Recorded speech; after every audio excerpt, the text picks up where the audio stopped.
রেস্টুরেন্টের মতো এরকম মজাদার ফ্রাইড রাইস যদি আপনার বাসায় বসে বানিয়ে খেতে চান তাহলে ভিডিওটি ফলো করুন।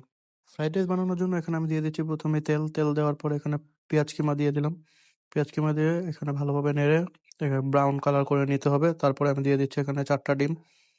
আমি এখানে ১ কেজি চালের ফ্রাইড রাইস রান্না করব। এবার দিয়ে দিচ্ছি আমি গাজর কুচি। গাজর কুচি দিয়ে একটু হিট করে নিচ্ছি। তারপরে বটবড়ি দিয়ে দিচ্ছি। ছোট, ছোট করে কেটে রাখা বটবড়ি দিয়ে এই ২ টাকে ভালোভাবে সটে করে নেবে। এরপর অল্প একটু কাঁচামরিচ দিয়ে আবারও একটু ভালোভাবে হিট করে নিব ভেজিটেবল আর ডিমটাকে। তারপর আমি দিয়ে দিলাম এখানে সাদা হোয়াইট পেপারের গুঁড়া আর একটু টেস্টিং সল্ট আর লবণ।